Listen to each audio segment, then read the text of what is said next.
conceptos básicos que recalcamos. El campo eléctrico es un campo físico que tiene naturaleza eléctrica. Se describe como un campo vectorial en el que podemos ver la influencia de una fuerza eléctrica a una carga. Se delimita por la siguiente forma.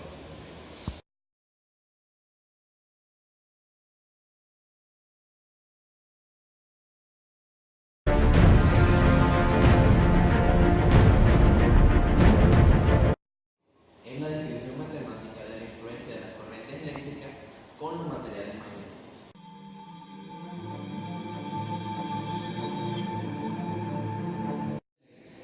Es el trabajo que realiza un campo electrostático para mover una carga positiva desde un punto hasta el punto de referencia. Ondas electromagnéticas son aquellas ondas que no necesitan de un material físico para transportarse. Ejemplos de esto es la luz y otro gran ejemplo son las ondas de radio. Y ahora viene un término muy importante, el cual es el tiempo retardado. Hay que saber que cuando se crea un campo eléctrico, este no se crea automáticamente o no lo observamos así, sino que se crea en ese punto y nosotros lo observaremos cuando vaya viajando en el tiempo. Hay que tener en cuenta cuánto tiempo hace que se creó la onda.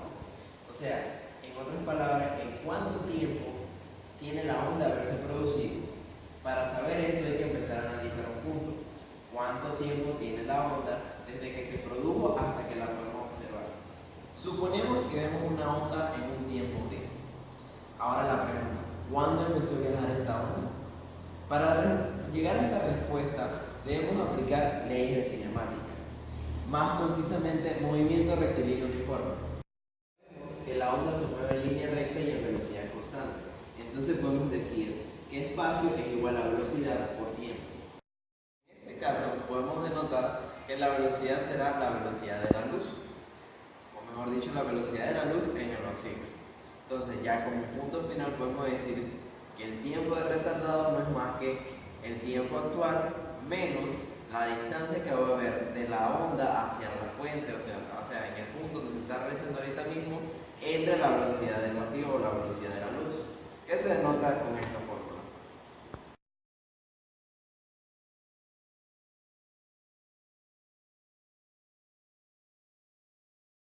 Ahora bien, algunos ejemplos de esto, de donde se ve el retraso del tiempo, puede ser tanto el mandar una señal que se envía de aquí del planeta Tierra hacia la Luna, y esto se ve en las centrales espaciales, donde se ve el tiempo donde se demora eso, o también como el tiempo en que demora la luz solar en llegar a nuestro planeta. Este es un gran ejemplo donde la ejecución de la onda se realiza desde allá, pero tiene su tiempo en llegar a la Tierra.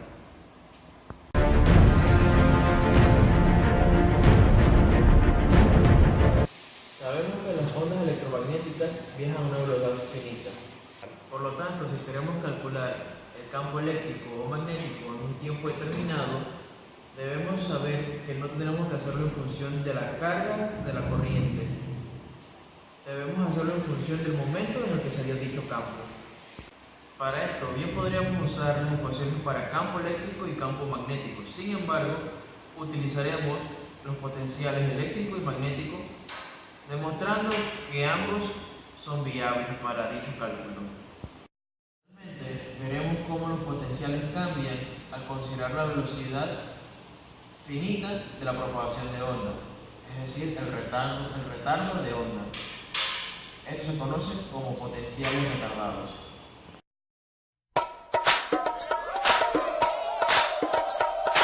Para demostrar que se puede trabajar con potenciales, usaremos las ecuaciones de Maxwell. Tenemos que el rotacional del campo eléctrico más la derivada del campo magnético es igual a 0, donde el campo magnético es igual al rotacional del potencial vectorial. Reemplazando el campo magnético en la ecuación de Maxwell y luego factorizando en función del operador Nabla, tenemos esta ecuación final. Cuando se tiene un rotacional igualado a 0, se puede decir que ese algo es igual a la gradiente del potencial escalar. Ese algo en nuestra ecuación de Maxwell se dice que es el campo eléctrico más la derivada del potencial vectorial. Por lo tanto, la ecuación del campo eléctrico sería igual a la gradiente del potencial escalar menos la derivada del potencial vectorial. Cabe destacar que en el campo eléctrico, esta gradiente de potencial escalar es algo que vimos en estática. Sin embargo, ¿de dónde sale este segundo término? Este segundo término aparece debido a que ya no estamos estudiando de manera estática el campo eléctrico. Se debe a que la derivada parcial se obtiene debido a que estamos haciendo un estudio de cargas en movimiento.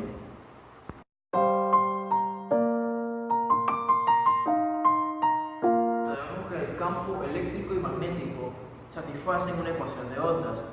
Pues bien, los potenciales vectoriales y escalares también satisfacen una ecuación de onda, en los cuales se expresará de la siguiente manera. El laplaciano del potencial vectorial menos epsilon sub 0, mu sub 0, segunda derivada parcial del potencial vectorial es igual a menos mu sub 0 j, donde j es igual a la derivada de la corriente en función del volumen.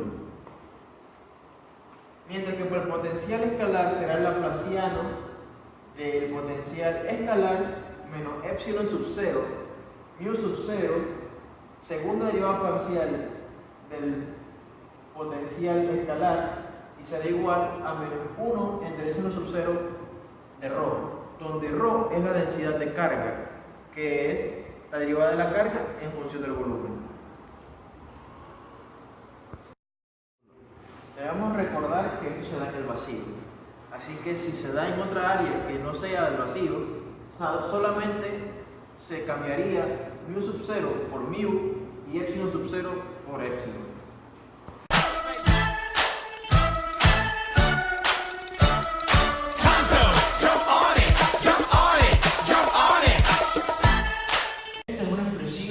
Potencial retardado. Esta es la ecuación del potencial escalar. No se asusten, solamente es para ver algunas características.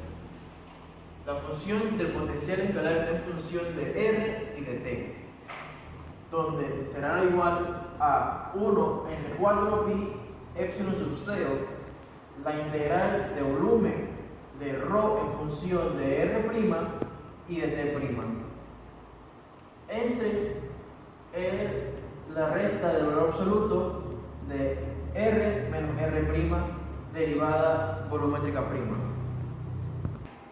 R es el punto donde queremos calcular, mientras que R' es el punto de las fuentes. Donde epsilon sub 0 es el medio. Si el medio no es el vacío, es decir, epsilon sub 0, simplemente hay que cambiarlo por epsilon. Mientras que ρ es la carga, densidad de carga, mejor dicho. Pero hay que observar que es función de RT, R', T'. Por lo tanto, se evalúa la densidad de carga en el punto de la fuente y el tiempo en la que se origina.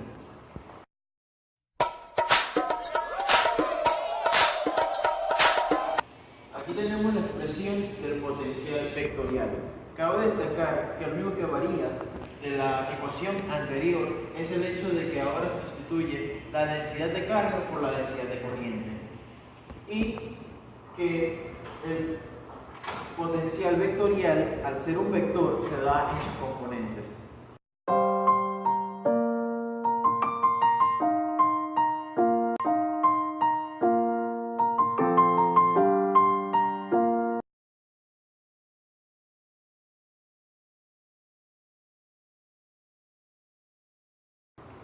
Ahora vamos a ir a la parte de los problemas de aplicación del tema. Bien, tenemos el primer problema que dice que una espira de radio de 20 centímetros está ubicada en el plano Z igual 0 y tiene un campo magnético de... Sabiendo que este es el campo magnético que nos da y nos pide encontrar el voltaje inducido en la espira, tenemos que hacer una relación de fórmulas, porque no hay una fórmula que a través del campo magnético pueda determinar el voltaje. Entonces, la fórmula que nos lleva a esto es esta. Sabemos que el voltaje es la derivada del flujo con respecto al tiempo. Y sabemos también que el flujo es igual a la integral del campo magnético con su respectivo diferencial de área. Ahora, resolvemos esto. Sabemos que el campo es una constante, por lo tanto se saca la integral de S es igual a S y tenemos esto. Bien, reemplazando el flujo acá y haciendo la derivada, sabiendo que el campo magnético es este, hacemos la pequeña derivada.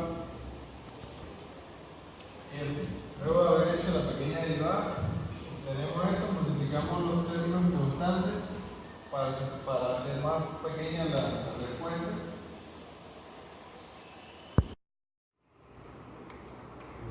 Obtuvimos esta respuesta que fue el voltaje inducido en espira. Por lo que vemos, el problema tiene una complejidad muy alta, pero es porque solo son de este tema. Ya esto va a ir aunado a otra serie de temas que van a ir aumentando la complejidad del mismo.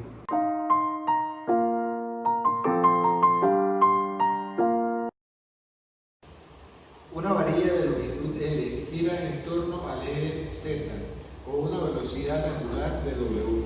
Si el campo magnético es igual a V sub 0 por AZ, calcule el voltaje inducido en el conductor.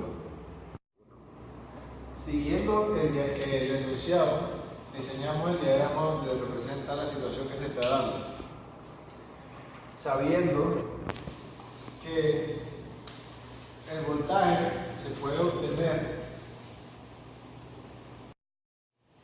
bien, como lo que nos piden en el enunciado es el voltaje de un conductor lo obtenemos a través de la siguiente fórmula, que es la integral del producto cruz de la velocidad por el campo magnético por el diferencial de longitud. Para poder desarrollar esta fórmula tenemos que ir a buscar lo primero que tenemos, que es el producto cruz de la velocidad por el campo magnético. Bien, la velocidad tenemos que obtenerla, la obtenemos de esta fórmula. Esto es el desplazamiento que hay desde el punto de origen hasta el punto donde se encuentra el vector.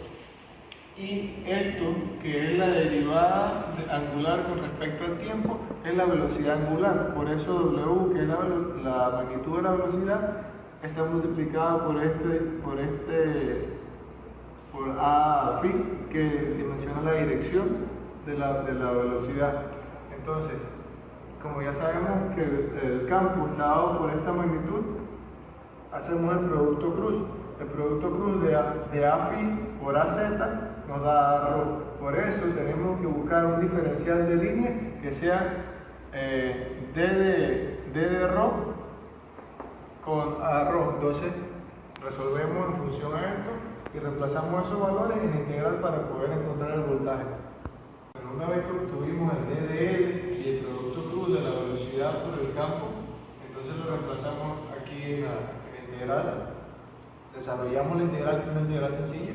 Se saca el campo y la velocidad angular porque son constantes, se integra el ρ y se procede a evaluar en los límites de integración que es L, de L a 0 porque está evaluando en ρ, y pues ya obtenemos el voltaje que era lo que se pedía en el enunciado.